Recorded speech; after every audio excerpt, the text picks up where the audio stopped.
Hi welcome back to my channel. ఈ రోజు కథ మిస్టర్ రావణ్ 26వ భాగాన్ని వినేద్దాం. చేయి పట్టుకొని తన ఒళ్ళోకి లాక్కుంటాడు. దర్శినిని తన ఒడిలో కూర్చొని తన ద్రోణ కళ్ళలోకి చూస్తుంది. అతనిలో బాధ ఏదో వెలితిగా కనిపిస్తాయి. మెల్లగా అతనిని హక్ చేసుకుంటుంది. ద్రోణకి దర్శిని అలా చేస్తుంది అనుకోలేదు. ఇంకాస్త బలంగా వాటేసుకుంటాడు. దర్శినికి బాధగా అనిపిస్తుంది.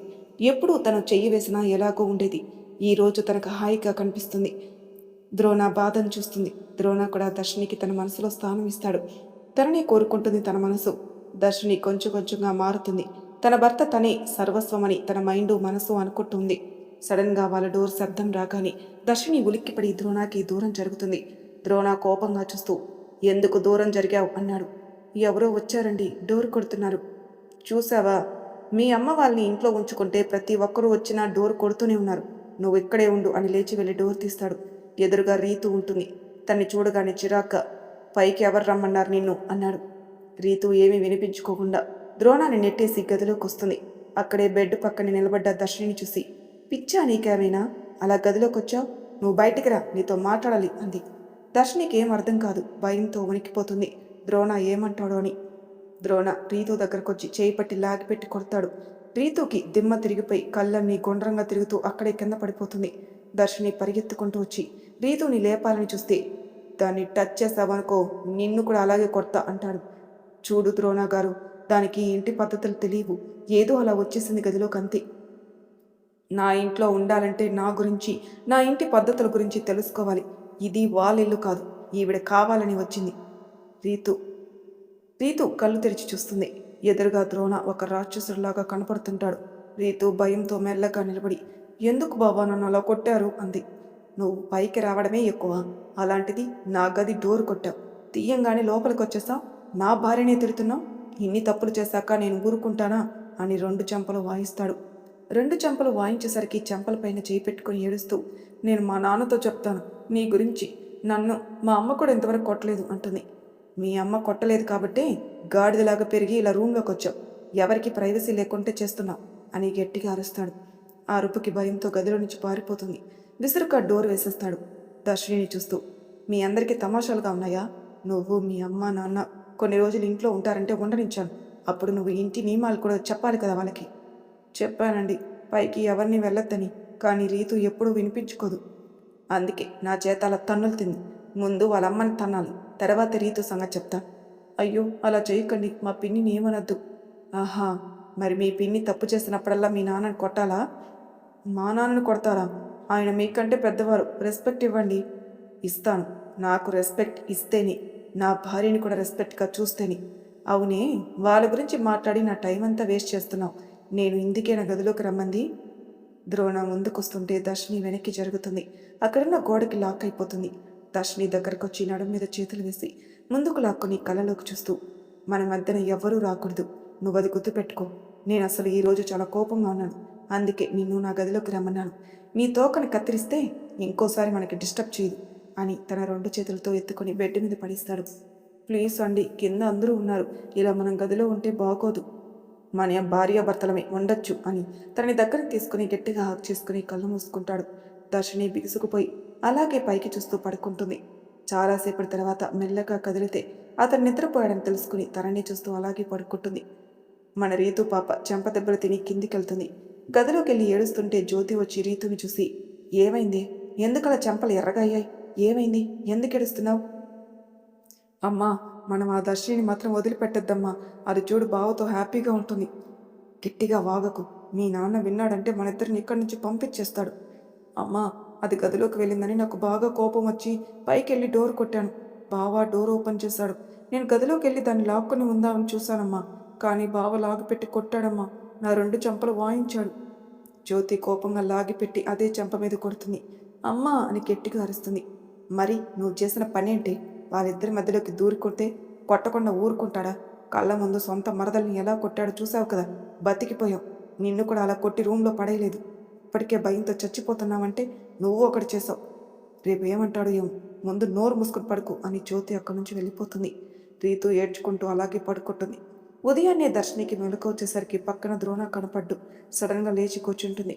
అయ్యో, నాకంటే ముందే లేచాడే అని గదిలో నుంచి బయటికి వస్తుంది. మెట్లు దిగి వస్తుంటే ఎదురుగా వాళ్ళ పిన్ని కనపడుతుంది. పిన్నిని చూసి భయంతో మెట్లు దిగి తన గదిలోకి వెళ్తుంది. ఆగవే, నేనిక్కడ నిలబడ్డాను కదా, నన్ను దాటుకుంటూ వెళ్తున్నా? లేదు పిన్ని, ఇప్పటికే లేట్ అయింది, స్నానం చేసి వస్తాను. ఇప్పటికే అమ్మమ్మ లేచి పూజ చేయడానికి రెడీగా ఉండొచ్చు. అలా ఉంది మరి, మొద్దు నిద్రపోయావు. లేవాలని తెలీదా? ఇది అత్తగారులు, గుర్తుపెట్టుకో. దర్శిని గదిలోకి గబగబా వెళ్ళిపోతుంది. పక్క రూంలో నుంచి ఒకటే కేకలు వినపడుతుంటాయి. జ్యోతి భయంగా అటువైపే చూస్తుంది. అప్పుడే లీలా వచ్చి జ్యోతికి కాఫీ ఇస్తుంది. కాఫీ తీసుకుంటూ, ఆ అరుపులేంటి లీలా? అదేంటమ్మా అలా అంటారు? నిన్నటి నుంచి అన్నీ చూశారు కదా. ఆ రూమ్లో ఉంది కామాక్షి అమ్మ. అంటే నిన్నటి నుంచి తనని వదిలిపెట్టలేదా? వదిలిపెట్టలేదు. ద్రోణబాబు నీళ్లు కూడా ఇవ్వద్దని చెప్పాడు. మరి బాబుగారిని ఎంత హింసించారు? తన తల్లి గురించి అలా మాట్లాడొచ్చా? బాగా బుద్ధి రావాలని లీలా అనుకుంటూ వెళ్ళిపోతుంది. జ్యోతి భయంగా, వామ్మో, ఏదో భయపెట్టేస్తాడనుకున్నాను, ఇంకా వదిలిపెట్టలేదంటే చాలా సైకో, జాగ్రత్తగా ఉండాలి అనుకుంటూ కాఫీ గబగబా తాగేసి గదిలోకి వెళ్తుంది. అప్పుడే ద్రోణ పొలానికి వెళ్ళి వచ్చి కూర్చుంటాడు. దర్శిని తల స్నానం చేసి రెడీ అయి బయటికి వస్తుంది. బయటకు వచ్చి పూజ గదిలోకి వెళ్తుంటే అక్కడే కూర్చున్న ద్రోణని చూస్తుంది.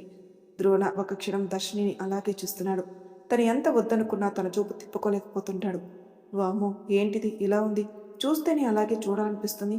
అందరిలో ఎంత కోపంగా ఉన్నా దీని ముందు ఓడిపోతున్నాను అనుకుంటాడు మనసులో. దర్శిని ద్రోణ దగ్గరికి వచ్చి, కాఫీ తాగుతారా అని అడుగుతుంది. హా అంటూ తలుపుతాడు. అప్పటికే లీలా తీసుకొచ్చి కాఫీ ఇస్తుంది.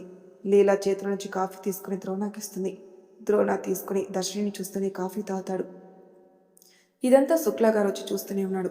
కొడుకును చూసి ముసిముసిగా నవ్వుకుంటూ బయటికి వెళ్తుంటే, మావయ్య, మీరు కాఫీ తాగారా అని అడుగుతుంది దర్శిని. మీ ఆయనకి సరిపోయినట్లేదు, మళ్ళీ ఇంకో కాఫీ ఇవ్వమ్మా, నిన్ను చూసుకుంటూ తాగుతాడు. అప్పుడు ద్రోణ నార్మలై, నాకేం అవసరం లేదు అని అక్కడి నుంచి గబగబా వెళ్ళిపోతాడు. శుక్లా నవ్వుతూ బయటికి వెళ్ళిపోతాడు. ప్రసాద్ అప్పుడే గదిలో నుంచి వచ్చి, నేను కూడా మీ మామగారితో పొలం వరకు వెళ్ళొస్తానమ్మా అంటాడు. కాఫీ తాగారా నాన్న? తాగానమ్మా అని ప్రసాద్ వెళ్ళిపోతాడు. పూజా గదిలోకి వెళ్ళి అన్నీ రెడీ చేసి పెడుతుంది దర్శిని. ఝాన్సీ స్నానం చేసి వచ్చి పూజ చేస్తుంది. పూజ గదిలోని దర్శినికి తన చేతిలో ఒకటి పెడుతుంది. అది చూసి, ఏంటిది? ఇది తీసుకుని నీ కొంగులో కట్టుకొని రాత్రి నీ భర్తతో మెడలో వేయించుకో. ఇదేంటి? చూస్తే బంగారంలాగా ఉంది. బంగారమే, దాన్ని 2 ఉంగరాలు, ఇది మా వంశం నుంచి వస్తున్నాయి. సరే అని తన కొంగును కట్టుకుంటుంది. అప్పుడే జ్యోతి వాళ్ళిద్దరిని చూసి మనసులో కుళ్ళుకుంటూ దర్శిని కొంగు కట్టుకొని చూస్తూనే ఉంటుంది. ఝాన్సీ జ్యోతిని చూసి, ఖాళీగా ఉంటే బోర్ కొడుతున్నట్టుంది, కిచెన్లోకి వెళ్ళి పని చేయి, లీలాకి హెల్ప్ చేయొచ్చు కదా జ్యోతి అంటుంది. జ్యోతి ఒక్కసారిగా ఉలిక్కిపడి, అదేంటి పెద్దమ్మ, చెయ్యాలంటే లీలా చేయనివ్వట్లేదు, నేను వెళ్ళి చేస్తాను, మీకేమైనా కావాలా? నాకేం వద్దు, ద్రోణ పైకి వెళ్ళాడు, వాడికి ఏదైనా టిఫిన్ కావాలేమో. దర్శిని, అదేంటో చూడు అని ఝాన్సీ అక్కడి నుంచి వెళ్తుంది. దర్శిని టిఫిన్ చేయడానికి వెళ్తుంది. ద్రోణ మాత్రం రెడీ అయి వస్తాడు. టిఫిన్ తినడానికి కూర్చుంటాడు. గదిలో నుంచి ఒకటే అరుపులు వినపడతాయి. దర్శిని టిఫిన్ చేసి టేబుల్ మీద సర్దుతుంటే ద్రోణ లేచి వెళ్ళి ఆ గది దగ్గర ఆగుతాడు. ఝాన్సీ వచ్చి, చూడు ద్రోణ, అది తప్పే చేయొచ్చు, తప్పు మాట్లాడొచ్చు, కానీ మన ఇంటి పిల్లరాది ఇలా నీళ్లు ఇవ్వకుండా చేస్తే బాగోదు. దానికి ఏదైనా అయితే మీనాక్షి ఎంత బాధపడుతుందో చెప్పు, దాని ముఖం చూసైనా వదిలేరా. ద్రోణ తాళం తీసి గదిలోకి వెళ్తాడు. అలాగే కుర్చీలో పడుకొని ఉంటాడు. ఒక్క పూటకే చాలా వీక్ అయిపోతుంది. కట్లు విప్పి బయటికి తీసుకొస్తాడు. ఆమె అవతారాన్ని చూసి దడుచుకుంటుంది జ్యోతి. అప్పుడే లీలా వచ్చి గ్లాసులో వాటర్ తీసుకొచ్చింది. కామాక్షి కింద పడిపోతుంది. లీలా మెల్లగా పైకి లేపి వాటర్ తాగిస్తుంది. తాగినా కానీ అలాగే అక్కడే కూర్చుండిపోతుంది. కామాక్షిని చూసి దర్శనికి బాధగా అనిపిస్తుంది, కానీ ద్రోణాన్ని చూసి అక్కడే ఆగిపోతుంది. అప్పుడే రీతు గదిలో నుంచి బయటకు వస్తుంది. తన చెంపల్ని చూసుకుంటూ అక్కడ వాళ్ళందరిని చూసి అలాగే చూస్తుంది. వామ్మో, నేను మర్చిపోయాను, నిన్న ఇంతగా చేశాడు కదా, రూమ్లోకి వెళ్తే నా చెంపలే వాయించాడు, ఇంకోసారి వెళ్తే దీని గతే పడుతుంది అని మనసులో భయపడుతుంది రీతు. కామాక్షి చిన్న గొంతుతో అమ్మమ్మ అని ఏడుస్తుంది. ఝాన్సీ దగ్గరికి వెళ్తుంటే చెయ్యి అడ్డు పెడతాడు ద్రోణ, ఎవరూ వెళ్ళొద్దు అని. ద్రోణ ఒక్కొక్క అడుగు వేస్తుంటే కామాక్షి గుండెలు అదిరిపోతున్నాయి. భయంగా వెనక్కి జరిగి ముడుచుకొని కూర్చుంటుంది. దగ్గరికెళ్ళి, ద్రోణ, కామాక్షి ఎదురుగా కాళ్ళ మీద కూర్చుని, ఎలా ఉంది వైకిల్, ఒక నైట్ అంతా గదిలో ఉన్నావు, బాగున్నావా? ద్రోణాన్ని కోపంగా చూస్తుంది. కామాక్షి కళ్ళల్లో కోపాన్ని చూసి, ఇంకా నీ పొగరు పోలేదా? నాకు తెలిసే పోదని కూడా తెలుసు. నీ పొగరు, నీ బలుపంతా అనగదొక్కేది. ఏం చేయాలో నాకు తెలుసు. నన్ను గదిలో బంధించావని మా నాన్నకి తెలిస్తే ఊరుకోడు అంటుంది. సరే, మీ నాన్నని రమ్మనాలా ఇక్కడికి? మీ నాన్న ముందే గదిలో వేసేస్తాను, ఏం చేస్తాడు చూద్దాం. కామాక్షికి భయంగా ఉన్న, మా అమ్మకి చెప్తాను అంటుంది. నువ్వు మీ నాన్న బ్రతుకున్నారు అంటే మీ అమ్మ దయ వల్లని, అది గుర్తుపెట్టుకోండి. సరే, నీకొకటి చెప్తాను. అది చేస్తే నా నుంచి బయటపడతావు. లేదు చెయ్యను అంటే గదిలోని ఇలాగే ఉంటావు. నీళ్లు కూడా ఇవ్వకుండా. నీ అంతట నువ్వే చచ్చిపోతావు. నీకేది కావాలో కోరుకో. నేనేం తప్పు చేశానని నన్ను ఇలా ఇబ్బంది పెడుతున్నావు? నేనున్న మాటే కదా చెప్పాను. ద్రోణ కళ్ళు కోపంగా మారి ఒక సైకోలాగా మారిపోతాడు. చెప్పానే, నీ నోటి నుంచి మాట రావద్దని. అయినా మాట్లాడుతున్నావు కదా. ఝాన్సీ వచ్చి, ప్లీజ్ ద్రోణ, అది ఏం చేయాలో చెప్పు, చేస్తుంది. అంతేకాని ఇంకా కొట్టకు చచ్చిపోతుంది. మీనాక్షి బ్రతకలేదురా. అయితే దానికి చెప్పు. నేను ఏది చెప్పినా అది చేయాలి. ఇదే ఇంట్లో ఉండాలి. నేను చెప్పిన పనులన్నీ అదే చేయాలి. అలా బ్రతుకుతుందా, గదిలో ఉండి చస్తుందా తెలుసుకోమను. నువ్వు చెప్పినట్టే వింటుంది లేరా కామాక్షిని చూస్తూ. ఒప్పుకోవే, గదిలో ఉంటే చచ్చిపోతావు. వాడు ఏది చెప్తే ఆ పని చేయి, బ్రతుకుతావు. మనసులో తిట్టుకుంటూ, నీ అంతు తేలుస్తాను ద్రోణ అనుకుంటూ, సరే బావా, నువ్వు చెప్పినట్టే వింటాను. మనసులో, నా సంగతి చెప్తా అనుకుంటున్నావు కదా. నాకు వెన్నుపోటు ఎలా పొడవాలో ప్లాన్లోనే ఉన్నావని తెలుసులే. సరే, ప్లాన్ చేస్తావో నేను కూడా చూస్తాను. నేను పెట్టిన కండిషన్లో నువ్వు ఒప్పుకోవాలి. అవేంటో చెప్పు బావా. ఏంటంటే, ఈ ఇంట్లో అన్ని పనులు నువ్వే చేయాలి. లీలాలతో లీలాతో ఉంటూ వంట పని, టిఫిన్లు అందరికీ పెట్టడం, పని వాళ్ళకు కూడా వండి పెట్టాలి. ఏది చెప్తే అది చెయ్యి. ఇల్లు నువ్వే తుడవాలి, అన్ని పనులు చేయాలి. వామ్మో, నాకు అసలు వంట పని రాదు, నేను చేయను, నా వల్ల కాదు. సరే అయితే పద, గదిలోకి వెళ్దాం. గదిలో వేసే లాక్ వేస్తాను. నాకు బయట చాలా పనులున్నాయి. భయంతో, ప్లీజ్ బావా, ఇంకా ఏదైనా చెప్పు, చేస్తాను, కానీ ఆ వంట చేయడం మాత్రం రాదు. నేను చాలా ఈజీ పనే ఇస్తున్నాను, వంట చేయడమే. నువ్వేమీ కూలి పని చేయట్లేదు. రోజు తోటలో అన్ని పూల చెట్లకి నీళ్లు పట్టాలి. పొద్దున్నే టిఫిన్లు, కాఫీలు, లంచ్, డిన్నర్ చేసి తర్వాత హాయిగా పడుకో. నేనేమీ డిస్టర్బ్ చేయను. కానీ ఇంట్లో నుంచి బయటికి వెళ్ళొద్దు. కానీ అమ్మ అడుగుతుంది కదా, ఎక్కడున్నావు అంటే, మీ అమ్మకి చెప్తాను కదా ఈ కండిషన్ అని చెప్పి ఇక్కడే ఉంటుందని చెప్తాను. అయినా నన్ను ఎందుకు ఇలా బంధిస్తున్నావు? నేనేం చేశానని? ఎందుకంటే నువ్వు మా అమ్మ గురించి తప్పుగా మాట్లాడావు కాబట్టి. మా అమ్మని ఇక్కడికి తీసుకురొచ్చుకునే వరకు నీకు ఇదే శిక్ష. కావాలంటే మీ నాన్నను వచ్చి అడగమను, సమాధానం చెప్తాను. అలా ఎలా ఒప్పుకుంటారు మా అమ్మ నాన్న? వాళ్ళు ఒప్పుకుంటే నేను ఖచ్చితంగా చేస్తాను. సరే అయితే, లీలా అని పిలుస్తాడు ద్రోణ. లీలా వచ్చి, చెప్పు బాబు గారు. ఏం లేదు లీలా, తను కొంచెం ఫ్రెష్ అప్ అయ్యి బట్టలు ఇవ్వండి, టిఫిన్ పెట్టండి. మళ్ళీ నేను వచ్చే వరకు ఎక్కడికి వెళ్ళొద్దు, వెళ్ళనీయద్దు. ఒకవేళ నాకు తెలియకుండా బయటికి వెళ్తేనా నా చేతిలో మొత్తానికి చచ్చిపోతుంది. సరే అని లీలా కిచెన్లోకి వెళ్తుంది.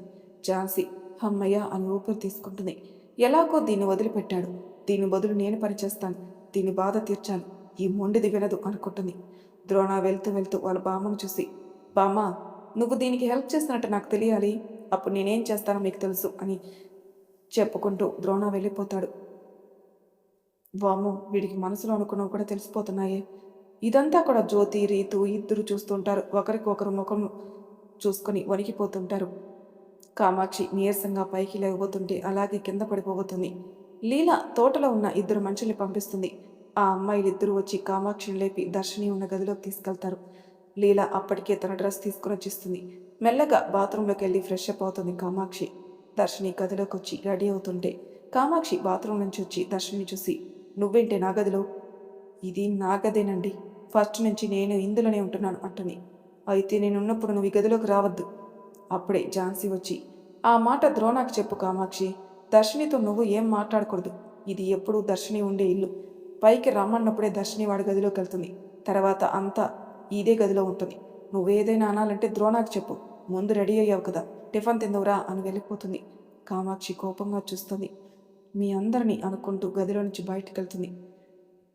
కామాక్షి లీలా పెట్టిన టిఫిన్ గబగబా తినేస్తుంది. అది చూస్తూ రీతుకి అసహ్యంగా అనిపిస్తుంది. ఏంటి మమ్మీ అంత చండాలంగా తింటుంది? నిన్న ఒక్కరోజు అలా ఎండబెట్టి రూమ్లో వేస్తే నువ్వు గల అలాగే తింటావు. మూసుకొనుండు. నాకు తెలియకుండా యథావేశాలేకు. ఆమె గతే నీకు పడుతుంది. వద్దు మమ్మీ, చావునైనా చేస్తాను కానీ అలాంటి గతి వద్దు. అయినా నువ్వేం పట్టించుకోవట్లేదు, వాళ్ళిద్దరూ ఒకటవుతున్నారు. నోరు మూసుకో, సైలెంట్గా ఉండు, ఏం మాట్లాడద్దు మనం ఇక్కడ. రీతు సైలెంట్ అయిపోతుంది. కామాక్షి తినేసి అక్కడే ఉన్న సోఫాలో పడిపోతుంది. మెల్లగా కళ్ళు మూసుకొని నిద్రలోకి జారిపోతుంది. ఝాన్సీ వచ్చి చూసి వెళ్ళిపోతుంది. పడుకోని అని. ప్రతాప్ వర్మ గదిలో నుంచి వచ్చి తనకేదో పంచాయతీ ఉందని వెళ్తాడు. శుక్ల, ప్రసాద్ బయట నుంచి వస్తారు. సోఫాలో ఉన్న కామాక్షిని చూసి శుక్ల దగ్గరకు వచ్చి, అయ్యో ఇదేంటి ఇక్కడ పడుకుంది అనుకుంటాడు. ప్రసాద్ మాత్రం ఏం పట్టించుకోకుండా తన గదిలోకి వెళ్తాడు. గదిలోకి రాగానే జ్యోతి అక్కడ జరిగిందంతా చెప్తుంది. మీరు జాగ్రత్తగా ఉండండి. గద్దవ్వాషాలు వేసి దొరికిపోయారనుకో, అంతకంటే దారుణంగా చంపేస్తాడు మీ ఇద్దరిని. అనవసరంగా దర్శిని జోలికి వెళ్ళకండి. ఈ కూతుర్ని వెనకేసుకుని వస్తున్నారు. ఈ కూతుర్ని మర్చిపోయారా? నాకన్నీ గుర్తున్నాయి. నేను ఇక్కడికి వచ్చిన పని వేరే ఉంది. కొంచెం మీరు పద్ధతిగా ఉంటే మంచిది అని స్నానానికి వెళ్తాడు. దర్శిని శుక్లా వెళ్తుంటే, మావయ్య టిఫిన్ తినండి అని రమ్మని పిలిచి టిఫిన్ పెడుతుంది. తినేసి శుక్లా వెళ్తుంటే దగ్గరికెళ్ళి, మావయ్య నేను మీతో మాట్లాడాలి. ఆయన నవ్వుతూ, చెప్పమ్మా ఏం కావాలి, ఏం తెలుసుకోవాలనుకుంటున్నావు? ఇప్పుడు వద్దు మావయ్య, మధ్యాహ్నం టైంలో వస్తాను. ఇప్పుడు మీ అబ్బాయి వస్తే మిమ్మల్ని ఏదైనా అడిగితే ఊరుకోడు. అప్పుడే ద్రోణ వస్తాడు. వాళ్ళిద్దరూ మాట్లాడుకొని చూసి చూడనట్టు టేబుల్ దగ్గరికి వెళ్ళి కూర్చుంటాడు. వాడొచ్చాడు, వెళ్ళి టిఫిన్ పెట్టు, నేను గదిలో కాసేపు బ్రష్ తీసుకుంటాను అని శుక్లా వెళ్ళిపోతాడు. ద్రోణ దగ్గరికి వెళ్ళి ప్లేట్లో టిఫిన్ పెడుతుంటే, తిన్నావా అని అడుగుతాడు. ఎవరిని అడిగాడు అని చుట్టూ చూస్తుంది. ఎవరూ కనపడరు. నిన్నే అడిగింది. నన్నేనా? ఇంకా తినలేదండి. అమ్మమ్మ కూడా ఇంకా తినలేదు. మీరు తింటే వాళ్ళకి పెట్టి నేను తింటాను. నువ్వు మా కోసం ఎదురు చూడొద్దు. బయటికెళ్ళిన వాళ్ళం ఏ టైంకైనా వస్తాం.